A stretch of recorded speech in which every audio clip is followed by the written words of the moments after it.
big breaking news. The JDU Nagaland has decided and resolved to give a mass resignation, and this is in all the units in all districts of Nagaland. The numbers are not clear as of now, and as the Secretary General, he has just informed that the JDU president is the lone member of the JDU party right now, and everyone has given a mass resignation. And the reason being that they were not satisfied with his leadership, saying that it was a dictatorship and also that he was mistreating the intending candidates for the upcoming elections. Let's have a look at the press conference. The State Executive, JDU Nagaland State, headed by Sri Imsumungba Pongant, State General Secretary, held an emergency meeting with the state district and constituency party workers at JDU office on 2nd February 2023. So the member present in the meeting resolved for the mass resignations from the party primary and active member, as we have lost the confidence on the leadership of Sri NSL Lotha, the state president of the party, the self-styled governance of the party, followed by the president, afford no opportunities for participant input, which has created huge communication gap among the party workers in the state. The president adopting a dictatorial attitude offer no exposure or scope for the organization growth, and has put to an end the hope and aspirations of the party members. The supporters and quality of the leadership that was expected from the state president were pitiful. So, the state executive, all the state district members, and the constituency party workers has decided for immense resignation with effect from the 3rd of Feb 2023. That was the resolution passed by the member present in the meeting yesterday. As a youth president, the reason why I was unsatisfied and the reason why I left this party, I want to just give a very short, a brief explanation on that. So the sole purpose of me joining the party was to bring about all-round development in Nagaland, and then to empower the youth, both in skill development, and then create oneness among ourselves, and then call out my fellow people, my friends, my brothers and sisters who are at home, to come out of the comfort zone and fight for the change. Because I feel that my parents, or our grandparents, we cannot expect changes from them anymore. So we have to be the one to come out and then bring change for ourselves and then for our generations as well. So keeping all these things in mind, I felt that this was the right party in the beginning, and then I joyfully joined this party with high hopes. But as gradually as I was into working, I felt that this was not the right party for me anymore. There was no support system, such support system. So it was kind of a dictatorship, party, and there was no equality, there was no justice, there was no transparency. In fact, we were asked, we were made to work against our own intending candidate. So keeping all these things in mind, I was not, satisfied with the working system. The system of working is very pathetic. There is no system at all. So if there is no system, there cannot be any success. There is no chances of bringing any changes. That is the whole reason why I want to, quit this party and seek greener pastures. The leadership that provides in this particular party has not come up to the expectation of the people, particularly on Naga issue. They speak in support of the Naga issue without realizing the fact of it. Whatever is been feeded to them, they just parroted it without applying their minds. Here I want to question the leadership of the JDU in a chronological manner. When the Samata party was split, Sharad Yadavji, he is no more, was the president of the Janata Dal United. But he has been sidelined, betrayed, backstabbed, and removed from the presidency, and Nitish Kumar has taken over the president of JDU. With his leadership, the party was growing, but his sycophants, his colleagues, was even backstabbing him, which he doesn't even realize it.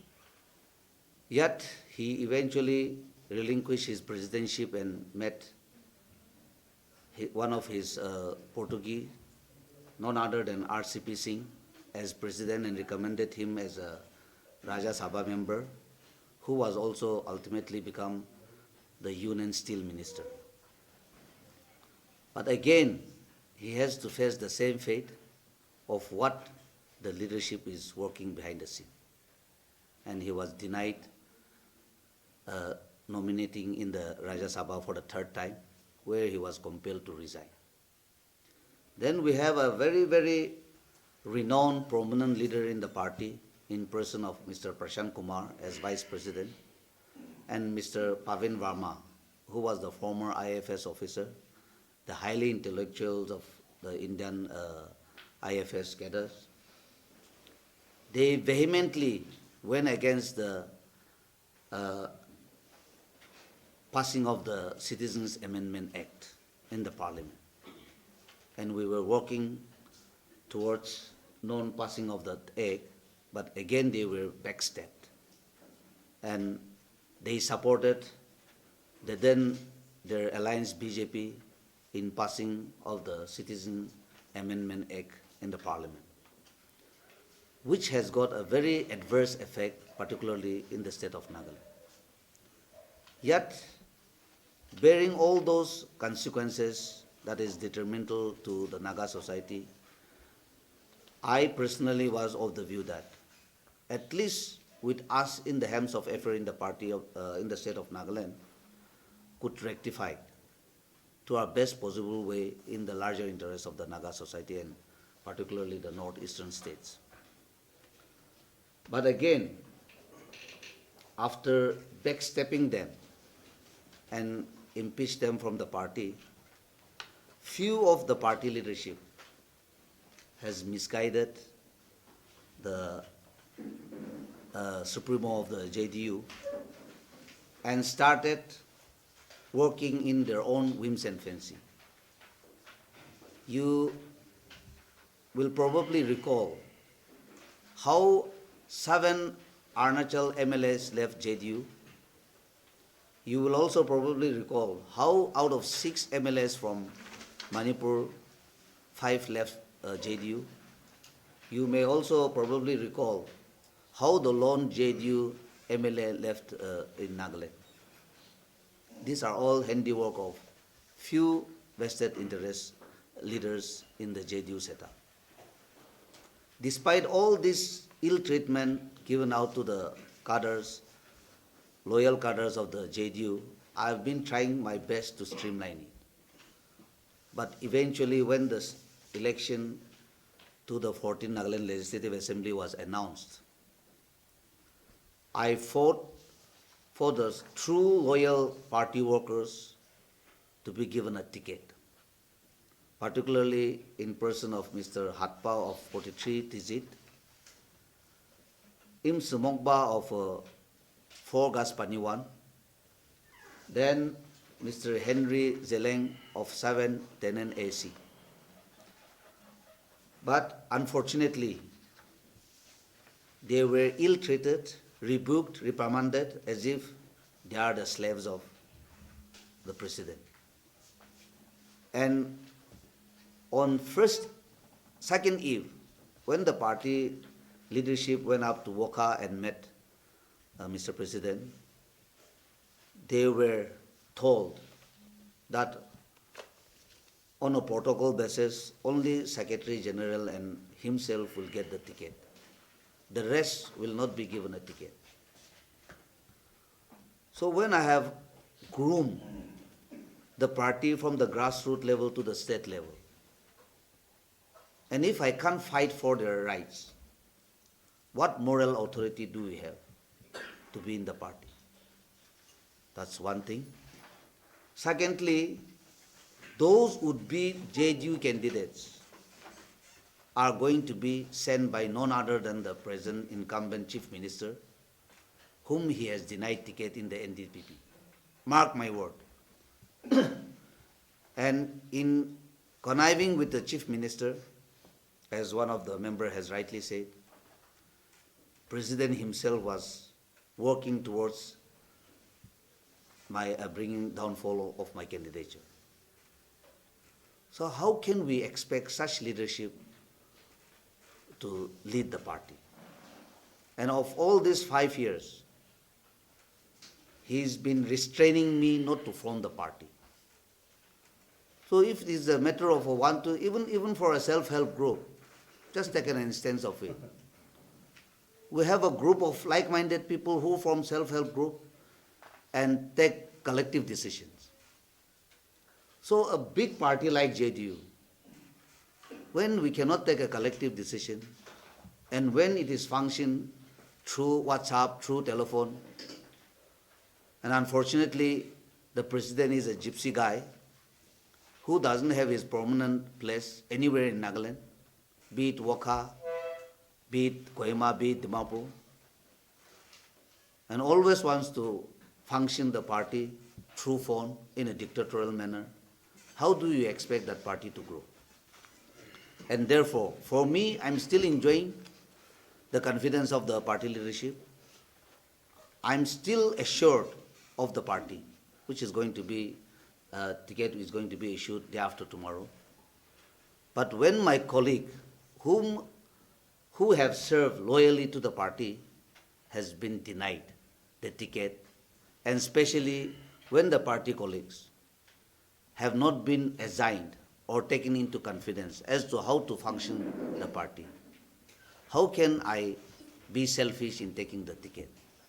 And therefore, in sacrificing along with the rest of my colleagues, I'm also resigning from the Secretary General of the JDU on this day, the 3rd of February 2023, in presence of the media fraternity. And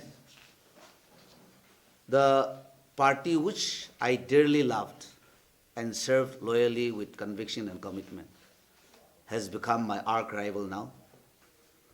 So whichever party I join, along with my colleagues, will be fighting against that very party, because that very party has betrayed the aspirations of the people of Nagaland.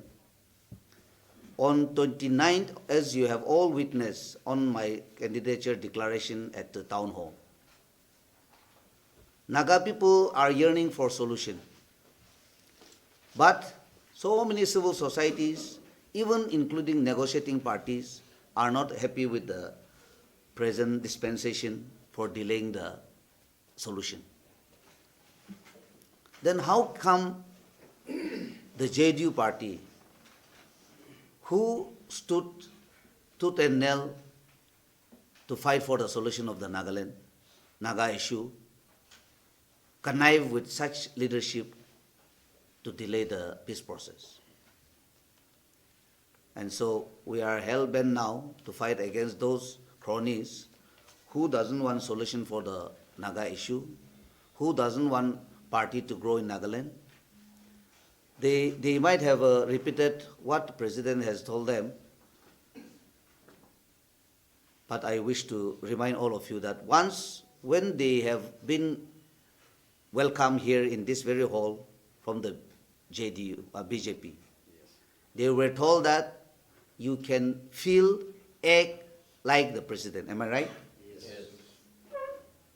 But his uncle himself, whom he has appointed as Chairman Election Committee, before we even come to this conclusion, he has put in his resignation 1 week back because of the ill treatment meted out to him.